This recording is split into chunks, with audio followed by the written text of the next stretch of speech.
સ્વાગત છે તમારો ચારણના ચોરામાં. ચારણનો ચોરો એટલે જાગૃતતા અને એકતા જાગો અને જગાવો. જે ખોટું કરે છે, જે ખોટું કરાવે છે એનો વિરોધ કરે છે અને કરતો રહે છે. તો આજે જામનગરની સ્થિતિ થોડીક તમારી સમક્ષ રજૂ કરી, જે ગોધન પરથી કરી અને લાખાબાવરના પાટિયા સુધી ડિમોલેશન ચાલુ છે અને હજી આગળ ક્યાં સુધી ડિમોલેશન પહોંચશે એ કહી ન શકાય. ડિમોલેશન કરી રહ્યા છે એનું કારણ કંઈક તો હશે, પણ કારણ શું હશે એ તો આમ પબ્લિકને નામ જનતાને એ રજૂ કરશે નહીં, કેમ કે આ સિસ્ટમના લોકો સિસ્ટમનો જે અત્યારે ગેરઉપયોગ દુરુપયોગ કરી રહ્યો છે અને અમુક રાજકીય આગેવાનોના કહેવા મુજબ આ બધું થઈ રહ્યું છે એવું આપણે કહી શકીએ. કેમ કે આજે હું જામનગર હતો એટલે ત્યાં અમુક લોકોએ મને માહિતી આપી કે ભાઈ અહીં જે જામનગરમાં રેલવે પાટા છે, જે ત્યાં આજુબાજુમાં ગરીબ વર્ગ મધ્યમ વર્ગ ને ઘણી ઝોપડપટ્ટીનો વિસ્તાર છે, તો તે લોકો બધાને ખાલી કરવા માટે તંત્ર દ્વારા કહેવામાં આવ્યું અને તે જ જગ્યા ઉપર અમુક બિલ્ડરોને એ જ જગ્યા કેવી રીતે આપી દેવામાં આવે છે એ સમજાતું નથી અને પછી ત્યાં થાય છે ધંધો ચાલુ. કરોડોનો અજબો રૂપિયા કમાય છે, પણ એ બધા તો સાહેબ બિલ્ડર છે ને, એ લોકો તો સરકારને ફંડ આપે છે ને, એ લોકો ભેગો તો રાજકીય આગેવાનોનો ભાગ હોય છે ને. આ બધી હકીકત છે. આ જો તમને આના પછી જો હકીકત સમજાતી ન હોય તો પછી હવે તમામ લોકોને આપણે એવું કહી શકીએ કે આ તમામ લોકો આંધળા છે. આ તમારી નજર સમક્ષ આ બધું થઈ રહ્યું છે. આજે હું જામખંભાળિયાનું કહું છું, એસઆર કંપનીનું કહું છું, રિલાયન્સ કંપનીનું કહું છું, પછી ટાટા કંપની. કોણ એવું છે કે જે આપણા દેશને નથી લૂંટતું? આ બધા જે છે મેન બધા લૂંટારું એ છે, આપણા દેશને લૂંટે જ છે. આપણો ભારત દેશ એટલે એવું કહેતા કે ભાઈ આ સોનાની ચીડિયા. તો આ સોનાની ચીડિયાને આપણે આવા અમુક રાજકીય આગેવાનો, અમુક કંપનીઓ અને અમુક બિલ્ડરો દિન દહાડે સરકારને ચેલેન્જ આપીને આ લૂંટે છે, પણ સરકાર ત્યાં ચૂપ છે, રાજકીય આગેવાનો ત્યાં ચૂપ છે, સિસ્ટમના લોકો બધા ત્યાં ચૂપ છે. કારણ શું છે? કારણ એ છે કે ત્યાં ફંડ આ લોકો દ્વારા પહોંચાડવામાં આવે છે. તો ફંડનું હું તમને આજ દેખાડું. ફંડ એક ન્યૂઝપેપરમાં આજે આવ્યું છે, જે તમારી સમક્ષ હું રજૂ કરું.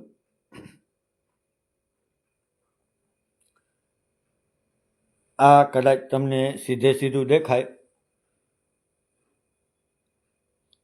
આ દેખાય છે? આ ન્યૂઝપેપર છે આપણે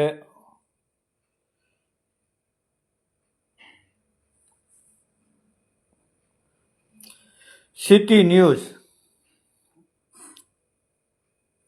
આ સિટી ન્યૂઝ છે રાજકોટ. તારીખ છે 3/12/2025, એટલે કે આજે નહીં પણ કાલનું કદાચ હોય ને. આજે તો 4 તારીખ થઈ ગઈ ને. તો આજે જ થાય ને, આ બુધવાર છે, 3 તારીખ આજે. તો આમાં એવું લખ્યું છે કે ભાઈ ટાટા ગ્રુપ દ્વારા ટાટા ગ્રુપ ભાજપના પ્રેમમાં, એવું લખ્યું છે કે ટાટા ગ્રુપ ટ્રસ્ટ ભાજપને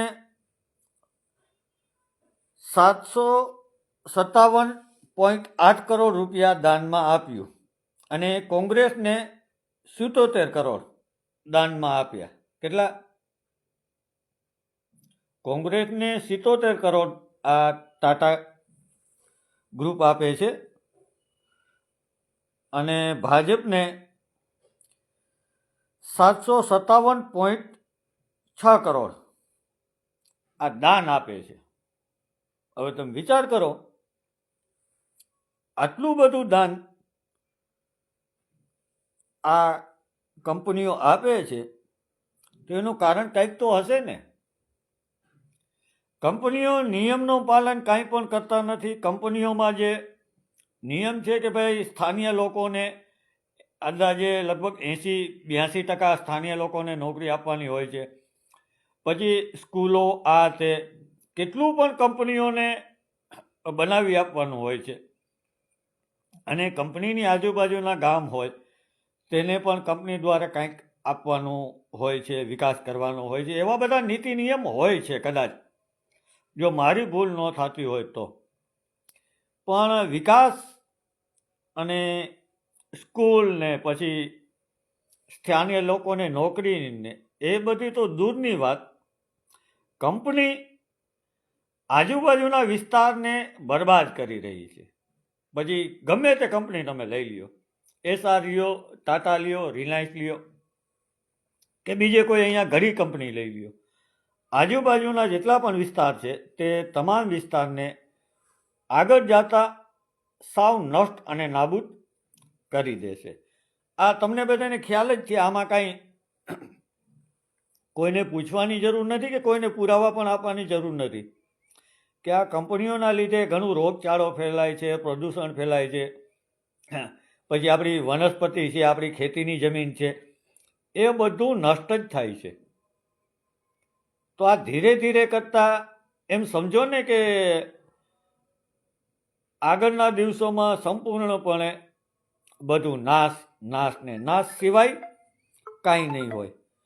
નાશ એટલું બધું થશે કે કદાચ આજે 500-700 વર્ષ પછી કદાચ મનુષ્ય અવતાર પણ જન્મ લેતા ગભરાશે. અને જન્મ તો ગભરાશે તો શું, કદાચ એવી સ્થિતિ જ નહીં રહે કે કોઈ પુરુષ કે મહિલા કોઈ જન્મ બાળકને આપી શકે એટલી શક્તિ કદાચ નહીં રહે. આજે આ ચોખ્ખો હિસાબ છે કે અત્યારે તમે જે પરિસ્થિતિ જોઈ રહ્યા છો તો આગળ જતા આ કંપનીઓના લીધે પરિસ્થિતિ શું થશે. તો આને કંટ્રોલ કરવા માટે તો હવે સરકાર કે રાજકીય આગેવાનો કે આપણી સિસ્ટમ છે નહીં, તો હવે એને કંટ્રોલ કોણ કરે? આમાં સુધારો કોણ લઈ આવી શકે?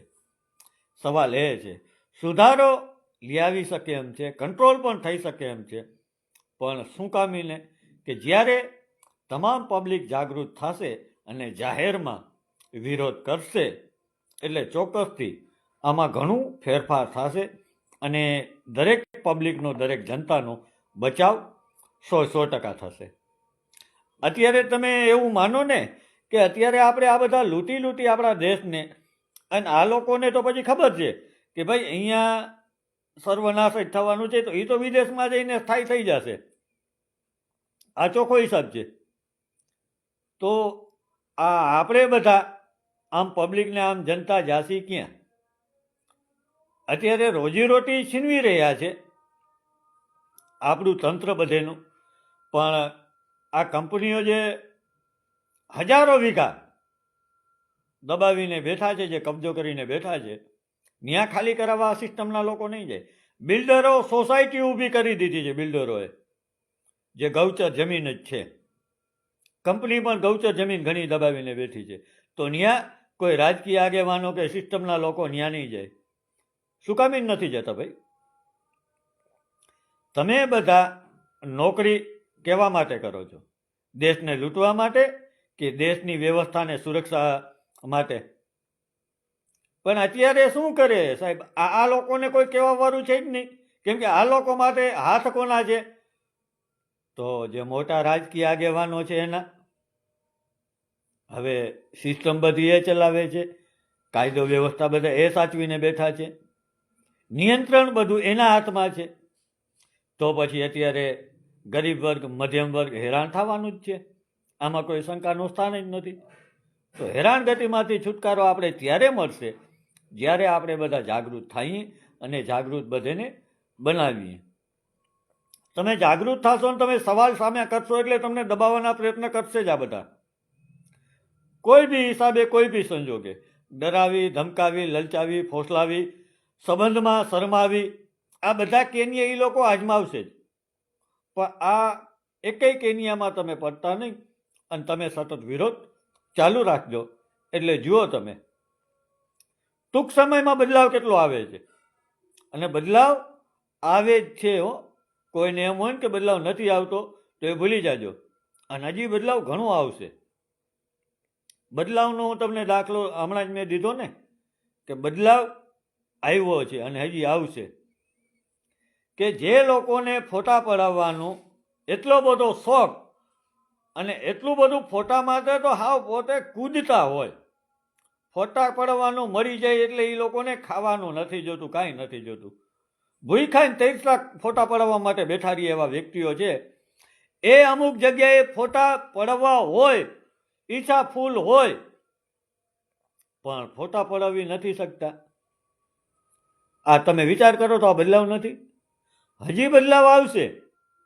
હું આ મોટા મોટા વ્યક્તિની વાત કરું છું કે જે અહીંથી ફાંકા ફોજદારી કરીને ગયા હોય કે આજે તો ફલાણાના લગ્નમાં જવું છે, અમે ઓના ભેગા હસીને, ઓના ભેગા બેઠા હસીને, ઓની સાથે અમે હસીને, આ હસીને, તે હસીને. સાહેબ ત્યાં ગયા ને કોઈએ રામ રામ ત્યાં નથી કર્યા. લ્યો, બધાને સાઈડ કરી નાખ્યા. સાઈડમાં રહેજો તમે બધા કહે. ફોટા બોટા બધું બંધ, સાઈડમાં રહ્યો. સાઈડમાં બધાને કરી નાખ્યા. એ કેવા કેવા વ્યક્તિ હતા, બધા હસ્તી હતા. પણ હસ્તીના પણ સામેવાળા વ્યક્તિ હસ્તી હતા. એ લોકોએ આ બધાને બાયપાસ કરી નાખ્યા. સાઈડમાં રહ્યો. ફોટા બોટાની સિસ્ટમ અહીંયા બંધ છે. અને ફોટા આવી કે તમે કોઈ દી કે અહીંયા પાડતા નહીં.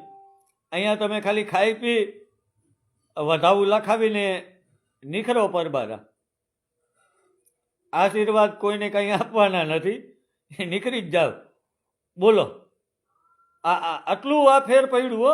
અને હજી પડશે.